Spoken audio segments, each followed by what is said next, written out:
The last type of graph that we're going to talk about today is what's called the line graph. And again, just like we did with bar graphs, we're going to have a special kind of line graph that we're going to talk about called a time series.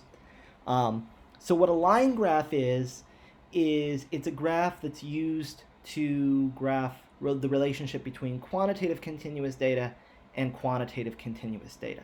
Okay, so in this graph, both axes are going to be quantitative continuous, and we're looking for a relationship between the two of them. Okay? So line graphs are usually used if there's some data points, but we want to imply that there's a relationship between the other data points on the graph as well. So this is a good example. I've got here temperature in Fahrenheit and Celsius. So for example, 32 degrees Fahrenheit is freezing. That's 0 degrees in Celsius. 68 degrees in Fahrenheit, which is room temperature, is 20 degrees in Celsius. 98 body temperature is 37 in Celsius. 212, which is boiling in Fahrenheit, is 100 in Celsius. Okay? And so these are 4 data points. But of course we know that if you wanted to know, for example, what 50 degrees Fahrenheit is, that has some corresponding Celsius temperature. And so when we graph a line graph, what we're going to do is we're going to graph points on our axes for each of these values. So I've got Celsius on this axis, or I'm sorry, Fahrenheit on this axis.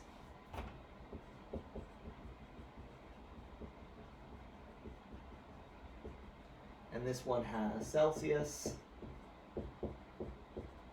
Right? Always good to label your graph so that you know what you're talking about. Okay? And so 32 degrees Fahrenheit, 0 degrees Celsius. We go 32 over here, 0 up in that direction. That's somewhere around here.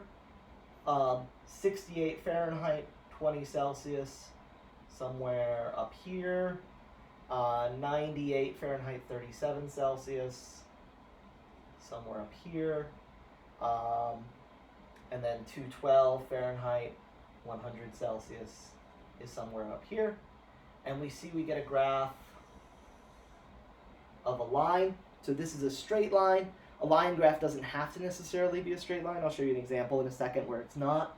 But this gives you the relationship. And so if you wanted to know what's 50 degrees in Fahrenheit, you would go up here and you'd say, oh, that's somewhere around 10 or 12 degrees Celsius. Okay? And it's actually, I think, 13 or 14, somewhere around there. Okay? So you can get a pretty close answer. But the line graph implies that all of these other values also fit on this same graph. Okay? Unlike a bar graph where you just have values for the particular thing that you're interested in, right? 0 or 1 or something like that. Here the line graph implies that something is changing continuously across this entire range. Okay? So that's a simple example of a line graph. Let me show you another example of the way that line graphs are almost always used, and that's what's called a time series. So a time series is a line graph where the horizontal axis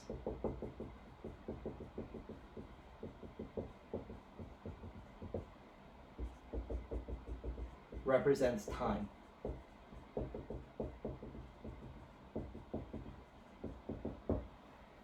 Okay?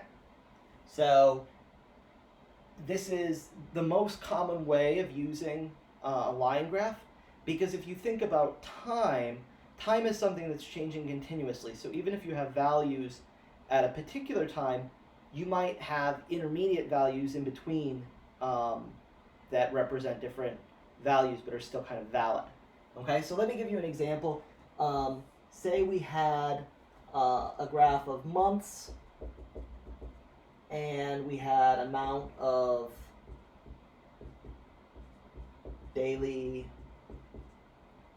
screen time.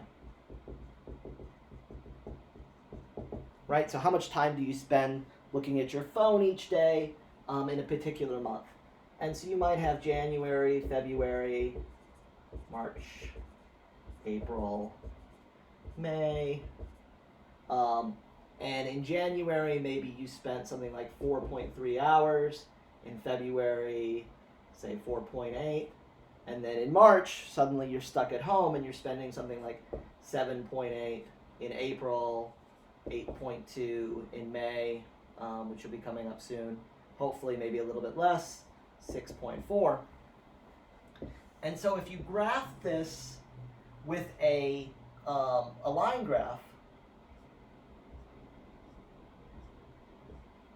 you're going to have your dates on the x-axis, on the horizontal axis. And then the numbers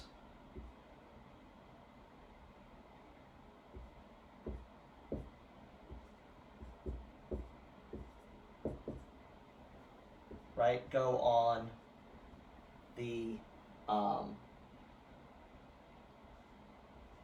y-axis, the vertical axis.